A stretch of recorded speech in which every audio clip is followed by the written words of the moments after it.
Hello, good morning student. देखो, आज का जो हमारा टॉपिक है वो है डबल एंड ट्रिपल इंटीग्रल, जिसको नाम दिया था मल्टीपल इंटीग्रल के नाम से। तो जैसे यहाँ पे दिया हुआ डबल एंड ट्रिपल इंटीग्रल, लेकिन एक जनरल की बात की जाए तो मल्टीपल इंटीग्रल यहाँ पे आना चाहिए। मल्टीपल इसलिए आना चाहिए क्योंकि मल्टीप्लिकेशन में क्या है, अगर हमें किसी चीज़ की मल्टीप्लिकेशन करनी है तो उसके लिए हमें क्या चाहिए, मोर देन वन चाहिए, मोर देन वैल्यू चाहिए, तभी हम मल्टीप्लिकेशन कर सकते हैं, अदरवाइज मल्टीप्लिकेशन नहीं कर सकते। फिर तो अगर हमारे पास एक है, अब तुम ये कहोगे कि भाई एक की भी तो कर सकते मल्टीप्लिकेशन, एक ही नंबर है उसकी या एक ही वैल्यू है उसकी हम मल्टीप्लिकेशन कर सकते हैं, तो उसको वहां पर सेल्फ बोला जाता है। ठीक है ना। तो वहां पे सबके अपने अपने ये तरीके हैं। तो मल्टीपल की जब भी बात आएगी तो मोर देन वन वैल्यू आएंगी।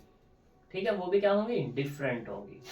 तो यहाँ पे ये चैप्टर नंबर 6 है हमारा, डबल एंड ट्रिपल इंटीग्रल, जिसके अंदर बात हुई है multiple integrals, change of order of integration की।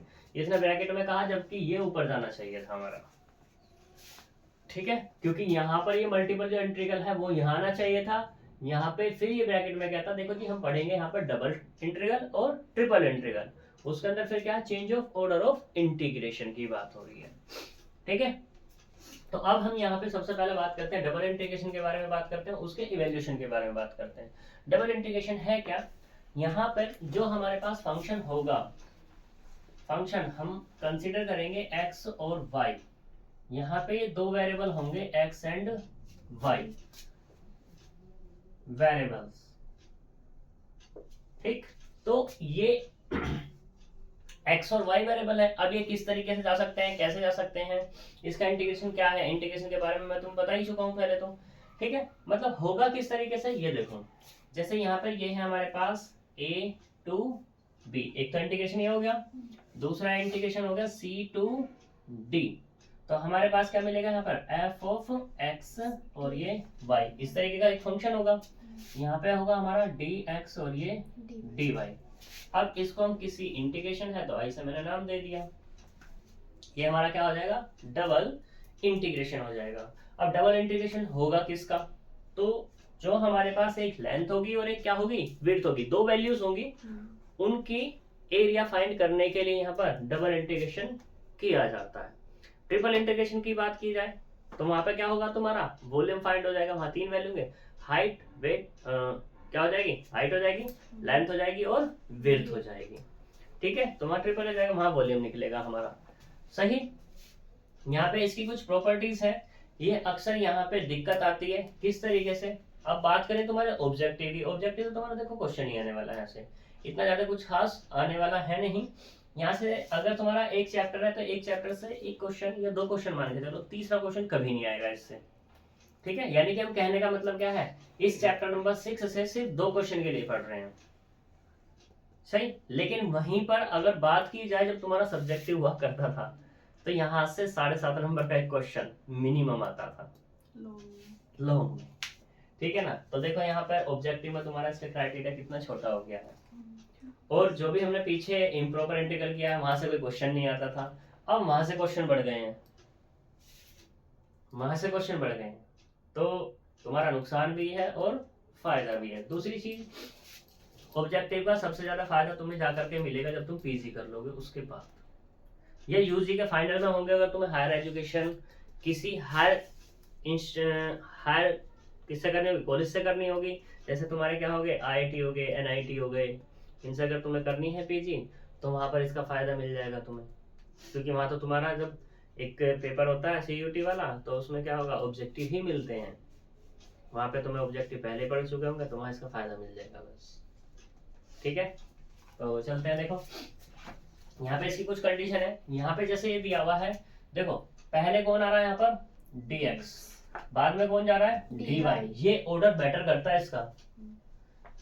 जो पहले है वो एक इंटीग्रेशन ये वाला है, इसकी लिमिट हो जाएगी ये, यानी कि अभी अगर मैं जब यहाँ पे ये बात कर रहा था इस इंटीग्रेशन की तो इसमें ये नहीं पता x की लिमिट कौन सी है और y की लिमिट कौन सी है, x के रेस्पेक्ट में किसका क्या लिमिट पुट होगी और y के रेस्पेक्ट में क्या लिमिट पुट होगी। तो जब भी यहाँ पे देखो क्या दिया हुआ है dx दिया हुआ ना, तो ये हो जाएगी हमारी x की लिमिट, यानी कि x tends to a to b, integration ये क्या हो जाएगा, y बराबर c to d f of x y, और यहाँ पे क्या आएगा डी वाई, और ये क्या हो जाएगा डी एक्स। ये ऑर्डर मैटर करता है। अब तुम कहीं पे यूट्यूब देखोगे, कैसे भी कुछ भी करोगे या किसी और से पूछोगे तो वो डिफरेंट तरीके ही बताएगा, जो कि डिफरेंट तरीके में मैक्सिमम आंसर गलत होने वाला है। ठीक है, जो उसका राइट आंसर है इससे एक्यूरेट आंसर मिलेगा जो तुम्हें वहां पर राइट होगा। ठीक है, क्योंकि मैंने देखा तो कभी ऐसा है नहीं कि भाई कौन सा क्या है किसका है, लेकिन मुझे बताया गया कि भाई यहाँ पे तो ऐसा बताया गया, वहां पे ऐसा बताया गया कि देखो यहाँ पे ये कह दिया, देखो जी ये कौन है A to B, ठीक है, और यहाँ पे कौन है हमारा dy, यहाँ पे कौन है हमारा dy। तो नुके जी देखो यू वाली जो लिमिट है ना, यू किसकी है x की है, और बाद वाली y की है, बट ऐसा कहीं भी नहीं है, क्योंकि मोस्टली क्वेश्चन क्या होगा, ये वैल्यू गलत ही करने वाला है। ठीक है, अगर तुम्हारा न्यूमेरिकली है, एक बार को थोड़ा बहुत गलत सही आ सकता है, बट वहां पे भी गलती आते हैं। जैसे मैं एग्जांपल दिखाऊंगा किस तरीके से, तो ये हमारा क्या होगा आई होगा। अब इसी के केस में यहाँ पे इंटीग्रेशन तुम्हें इस तरीके से मिल जाए कि एक तो तुम्हें लिमिट मिल जाए कांस्टेंट, और दूसरी क्या मिल जाए तुम्हें फंक्शन वाली। तो मैंने कह दिया f1x और ये f2x, f of x y dx और ये dy। तो लिमिट वेरिएबल किसकी है, ये वाली है, x के रेस्पेक्ट में वेरिएबल है, तो ये जो लिमिट होगी ना ये वाली, ये किसकी होगी y की होगी। इसमें ऐसा तो पता लग सकता है, ठीक है, ये वाले केस में पता लग जाएगा वेरिएबल किस कौन है x, तो लिमिट है ये y की, और जो बचा हुआ कांस्टेंट है हमारा। ठीक है, कोई दिक्कत। फिर आती है इसमें इंटीग्रेशन करने की बात कि भाई पहले इंटीग्रेशन किसका करें। अगर कांस्टेंट वाला है तो कांस्टेंट वाले में तो किसी का पहले हम कर सकते हैं, चाहे तो x के रेस्पेक्ट में चाहे तो y के रेस्पेक्ट में। लेकिन जब वेरिएबल एक आ जाए तुम्हारा, तो वहां पर क्या होगा, जो वेरिएबल दिया हुआ ना, वेरिएबल की लिमिट क्या है यहाँ पे, जैसे कि y है, मतलब वेरिएबल किसकी है y की लिमिट है, तो यहाँ पे पहले y के रेस्पेक्ट में ही करना है, तभी आंसर आएगा, अदरवाइज आंसर नहीं आएगा। ठीक है, अब जरूरी नहीं है कि y के रेस्पेक्ट में ही हो, x के में भी हो सकती है यहाँ पर। तो मैं कह सकता हूँ यहाँ पे g1y और ये g2y integration a to b f of x y dx और ये dy। किसी को पहले लिखो कोई दिक्कत नहीं, क्योंकि मैंने तुम्हें बता दिया है कि y है वेरिएबल, तो एक इसकी लिमिट हो गई x की हो गई, कोई दिक्कत। ये तो तब बात है जब हमारे पास नहीं गिवन कोई चीज। अब मान लो इंटीग्रेशन गिवन भी है हमें यहाँ पर, तो यहाँ पे दे दिया x बराबर a to b, ठीक है, दूसरा दे दिया y बराबर c to d, और मैंने कह दिया यहाँ पर f ऑफ x y, तो यहाँ पे ये दे दिया dy और ये वाला दे दिया dx। ठीक है, तो तुम बताओ यहाँ पे कौन सी किसकी लिमिट है इसमें, x equals to a, y की तो x equals to a वाली x की है, और y equal to c वाली y की है।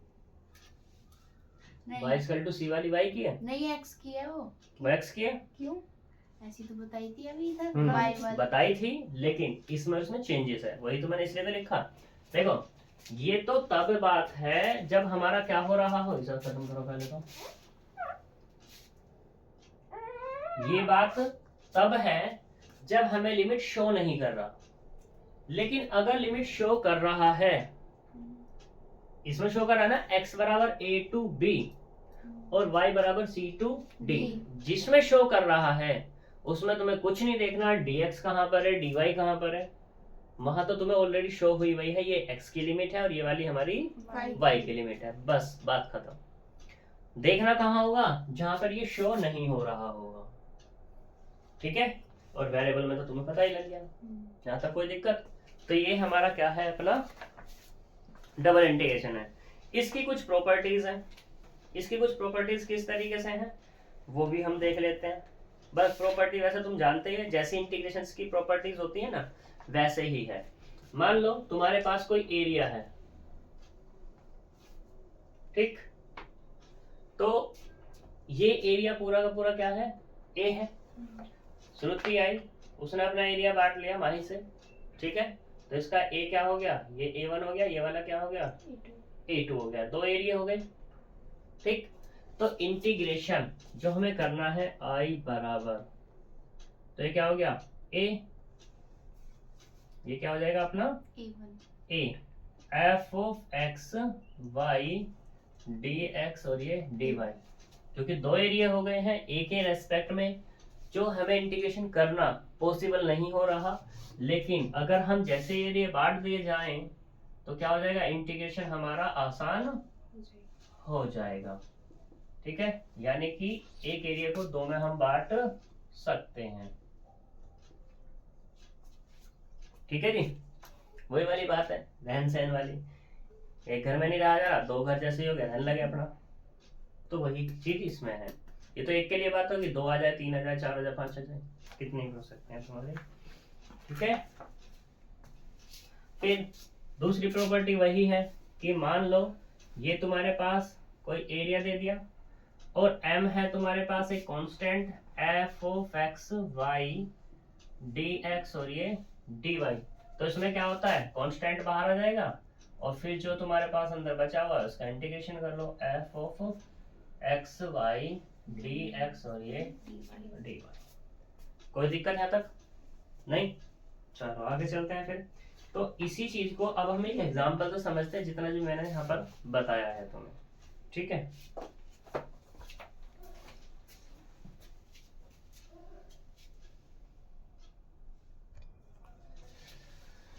चलो भैया, तो देखो यहाँ पे इंटीग्रेशन दिया हुआ है, अगर मैं इस वाले इंटीग्रेशन की बात करूं और इसकी बात करूं, दोनों की बात करनी है वैसे तो, ये है हमारा 0 to a 0 to b। अगर इस इंटीग्रेशन की बात की जाए तो 1 to 2 है, 0 to x है, तो एक में तो क्या आ गया तुम्हारा वेरिएबल, जैसे वेरिएबल आ गया, वेरिएबल कौन है x, तो लिमिट किसकी हो जाएगी, y की, ये तो हमें पता लग गया, कोई दिक्कत वाली बात इसमें तो है ही नहीं भैया। लेकिन बात करें इसकी, तो इसमें क्या है हमारे पास, ऐसा तो कुछ है नहीं ना, इसने कहा पहले वाली x की है, दूसरे वाली x की है, या पहले वाली y की है, दूसरे वाली x की है, ऐसा तो इसने कुछ नहीं कहा, तो यहाँ पे मुझे खुद देखना पड़ेगा, और जो मैंने तुम्हें पैटर्न बताया है उस पैटर्न से तुम इसको देखोगे, ठीक है। तो यहाँ पर क्या है, ये I, पहले वाली लिमिट, पहले क्या रहा dx, तो ये क्या किसकी हो जाएगी, x बराबर 0 to a, दूसरे वाली किसकी y बराबर 0 to b, x square plus के y स्क्वायर और ये कितना dy और ये dx बाहर। बात है इंटीग्रेशन की, भाई इंटीग्रेशन कैसे होगा, तो देखो बच्चों इंटीग्रेशन जब भी होगा, यहाँ पे कौन है y है, इंटीग्रेशन y के रेस्पेक्ट में हो रहा है, तो y को छोड़कर जितने भी वेरिएबल उसके पास हैं वो सारे के सारे कांस्टेंट की तरह ट्रीट होंगे, ठीक है। जैसा हमारा पार्शियल डेरिवेटिव पढ़ के आए थे वैसा ही यहाँ पे पार्शियल में क्या हो रहा था, जिसके रेस्पेक्ट में डिफरेंशिएशन कर रहे थे वही वहां पे वेरिएबल था, बाकी सारे के सारे क्या थे हमारे कांस्टेंट, वैसा ही यहाँ पर है, जिसके रेस्पेक्ट में इंटीग्रेशन कर रहे हैं सिर्फ वही कांस्टेंट है, बाकी सारे वेरिएबल हैं। तो हम पहले उसी के रेस्पेक्ट में कर रहे हैं क्योंकि हमने वो वहां पे उसको बाउंडेशन दे दी है।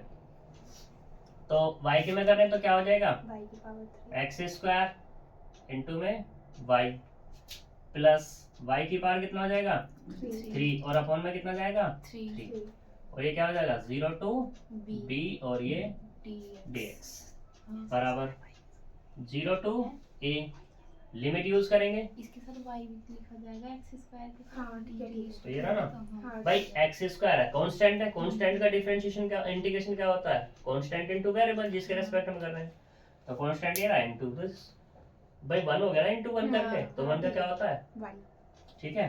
तो यहाँ पे क्या होगा x square b plus b cube upon 3 minus 0 और माइनस के 0 और ये dx बराबर integration 0 to a x square b plus b की पावर 3 अपॉन 3 और ये dx। अब इसका इंटीग्रेशन कर दो, इंटीग्रेशन करेंगे तो कितना है x की power 3 upon 3 b plus b की पावर 3 अपॉन 3 तो कांस्टेंट है कितना है x और लिमिट क्या हो जाएगी 0 टू ए लिमिट यूज करो, तो लिमिट यूज करेंगे a की power 3/3 b plus a into B की पावर 3/3 माइनस 0 माइनस के 0। तो यहाँ से कुछ कॉमन है, कॉमन कर लेते हैं, a b पूरे से कॉमन है, तो यहाँ से मिला a² प्लस b², ये इसका आंसर। ठीक है, दूसरे वाला करते हैं।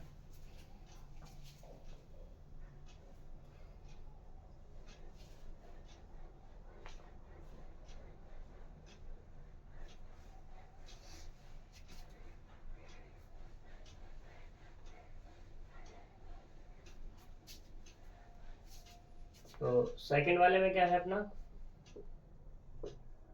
सेकंड को हम इसको भी आई मान लेते हैं, तो यहाँ पे कितना है 1 to 2 0 to x, और ये वाला dx dy अपॉन में x² प्लस y², ये दिया हुआ है।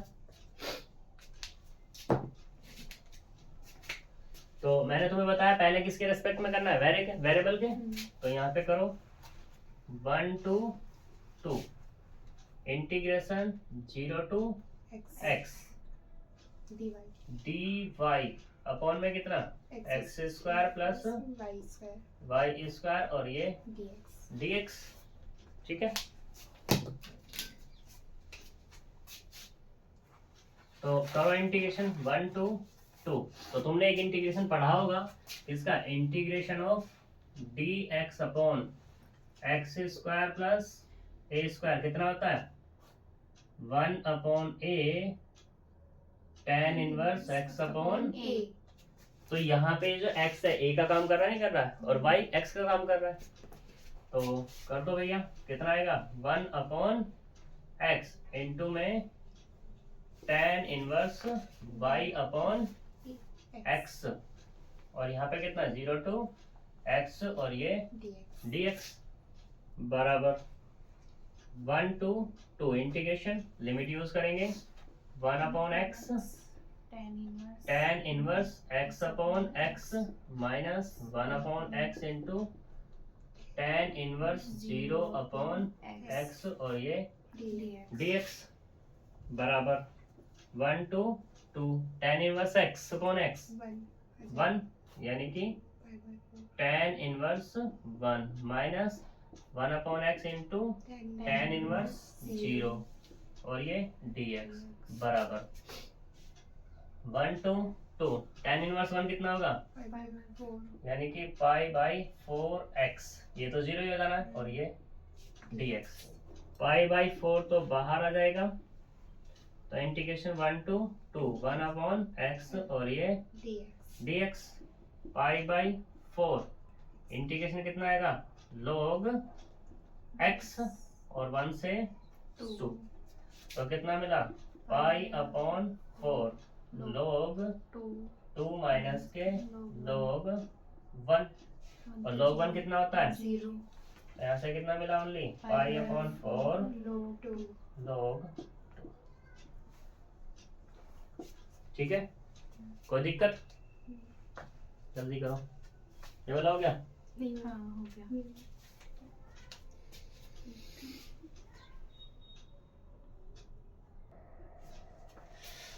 देखो example number 4, find the double integration of the area of A reason bounded by circle. एक सर्किल दे दिया है इसने, ये सर्किल मान लो, ठीक है, जिसकी इक्वेशन इसने क्या दी x² प्लस y² बराबर a²। सर्किल है, इसने सर्किल ये नहीं कहा फर्स्ट क्वाड्रेंट में है, सेकंड क्वाड्रेंट का वाला लेना है, थर्ड क्वाड्रेंट, बस सर्किल है। सर्किल से मतलब इन द सेंस से मतलब ये हो गया कि सर्किल हम तो ऐसे भी ले सकते हैं। वैसे अगर रेडियस की बात की जाए तो कितनी है इसकी, a है, तो a तो भैया यही वाली होने वाली है।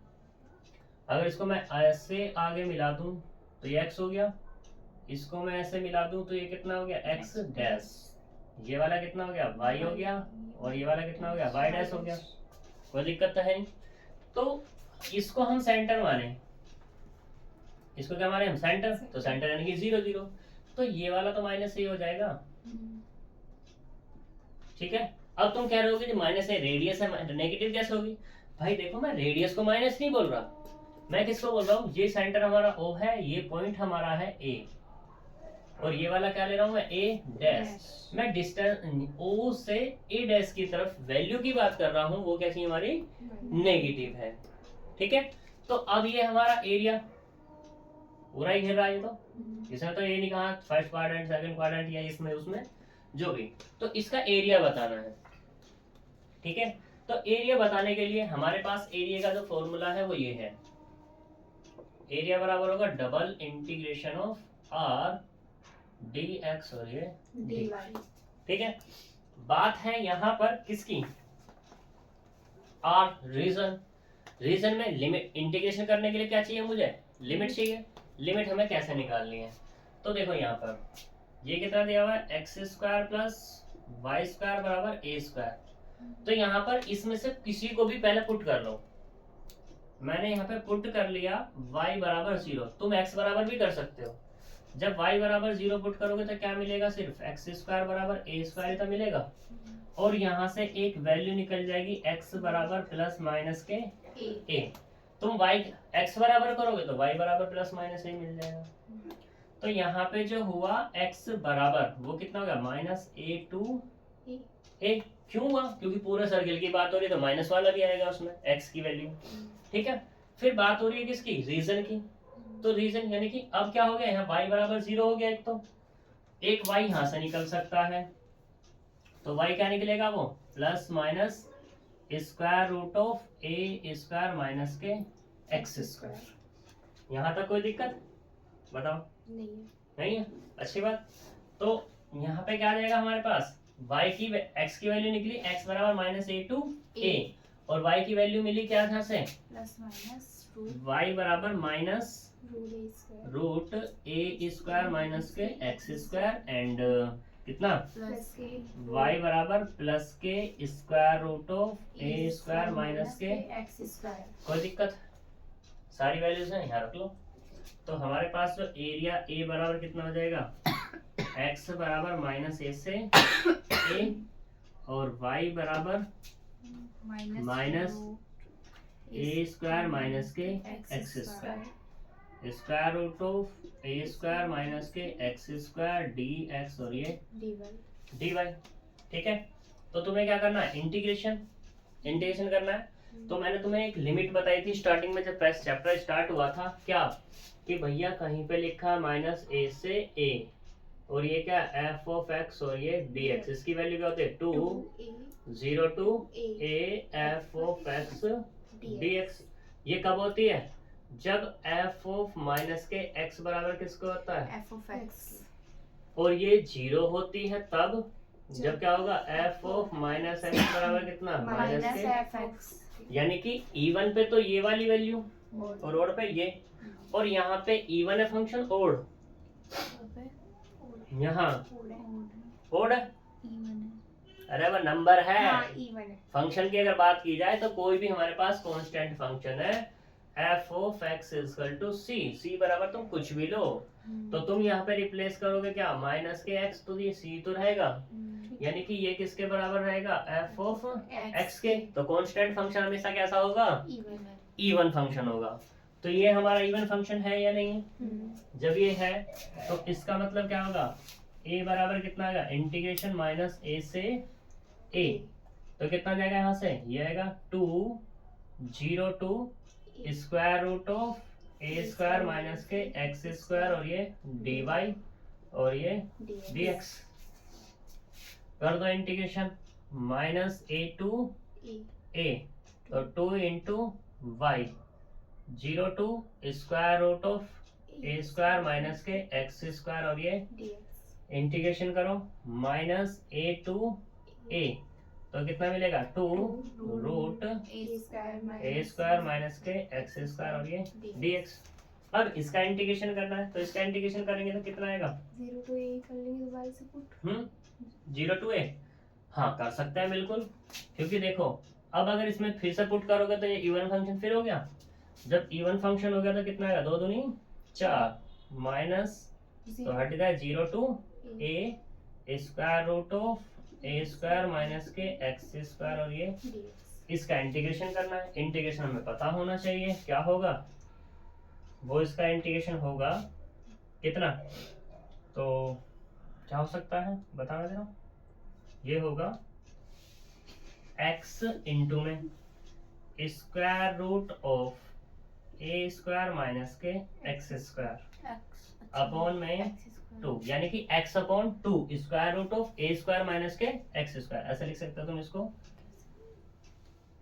ये इसका इंटीग्रेशन होता है, सॉरी 2 अपॉन में 2 x upon 2 into square root of a square minus के एक्स स्क्वायर, और प्लस के कितना आएगा, प्लस के होगा यहाँ पर a square upon 2 sine inverse x upon a, और 0 टू ए करना जरा, वैल्यू रखना a upon 2 a upon 2 square root of a square minus के a square plus a square upon 2 sine inverse a upon a minus 0 और minus के 0, क्योंकि ये 0 हो जाएगा और ये साइन 0 0, तो ये वाला 0 होगा।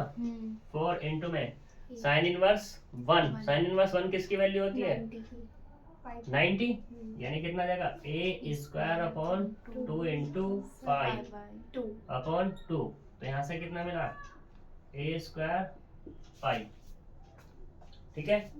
यानी कि एरिया क्या मिल गया मुझे, ए बराबर पाई ए स्क्वायर। और अगर तुम्हें याद हो तो एरिया का फॉर्मूला होता क्या है, पाई आर स्क्वायर, आर क्या है यहाँ पर तो वही तो आ गया।